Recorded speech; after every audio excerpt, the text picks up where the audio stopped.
हिंगोली जिल्ह्यात काल सायंकाळच्या सुमारामध्ये धुवाधार पाऊस झाला। त्यात वसमत तालुक्याच्या अनेक मंडळांमध्ये अतिवृष्टी झालेली आहे। ढगफुटी दृश्य पाऊस झाले आहे। वसमत तालुक्यातील अनेक गावांमध्ये जे आहे ते काल सायंकाळच्या सुमारात पाणी घुसलं होतं। विविध वड्याचं असेल नाल्याचं असेल हे पाणी जे आहे ते गावामध्ये घुसलं होतं। तर अनेक ठिकाणी जे आहे ते पूल खचलेले आहेत, पूल वाहून गेले आहेत। मी आता वसमत तालुक्यातील चौंडी भैरोबा या गावामध्ये आहे। आपण जर बघितलं तर चौंडी भैरोबा गाव जे आहे ते दोन विभागामध्ये विभागलं आहे। नदीच्या अलीकडे थोडं गाव आहे आणि नदीच्या पलीकडे थोडं गाव आहे, म्हणजे अर्ध गाव पलीकडे आहे, अर्ध गाव अलीकडे आहे। मात्र या तुटलेल्या पुलामुळे जे आहे ते दोन्ही गावात म्हणजे इकडल्या आणि तिकडल्या लोकांचा जे आहे ते संपर्क तुटलेला आहे। पलीकडे लोक पलीकडे अडकून बसलेत, अलीकडे लोक अलीकडे अडकून बसलेत। आपल्यासोबत या येथील शाळेचे मुख्याध्यापक आहेत। सर, नेमकी परिस्थिती काय आहे? विद्यार्थ्यांची शाळेची व्यवस्था काय केली आहे? मी केंद्र प्रमुख होडगीर सर। या ठिकाणी जिल्हा परिषदेची प्राथमिक शाळा 1 ते 7 असून गावाचा संपर्क आणि विद्यार्थ्याचा संपर्क सुद्धा शाळेपासून तुटलेला आहे।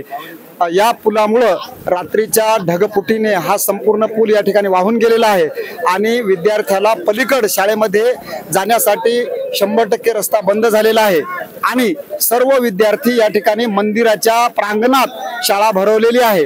प्रशासनास एवढी विनंती आहे की आपण या ठिकाणी येऊन तात्काळ अशा प्रकारची ही परिस्थिती लक्षात घेऊन शाळेच्या बाबतीत शाळेच्या विद्यार्थ्याच्या जीवितवाला धोका होऊ नये, कोणत्याही प्रकारचा धोका पोहोचू नये याची खबरदारी प्रशासनाने घ्यावी, एवढीच एक माफक विनंती आपणास करण्यात येत आहे। खरं तर विद्यार्थ्यांचा आणि शाळेचा जो आहे तो संपर्क तुटलेला आहे। शाळेच्या नदीच्या त्या काठला शाळा आहे आणि विद्यार्थी जे आहे ते या काठला अडकलेत। काय मागणी आहे ग्रामस्थ म्हणून? शाळेच्या मुख्याध्यापकाच्या त्यांना मला एवढंच म्हणायचं आहे की आज या लेकरांचं शैक्षणिक नुकसान होत आहे आणि अर्ध गाव या नदीच्या पलीकडून आहे, अर्ध गाव अलीकडून आहे।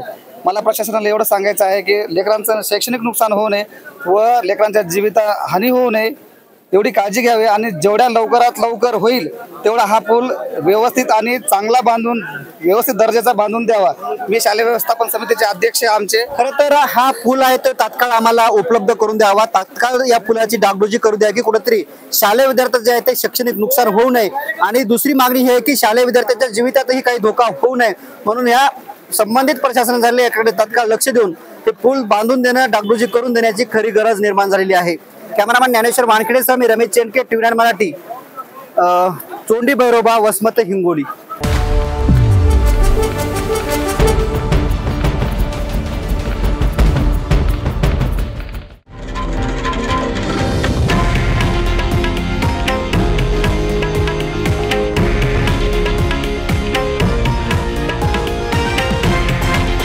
हे आहे देशातील नंबर 1 न्यूज नेटवर्क आणि आपण पाहत आहात TV9 मराठी, एकमेव।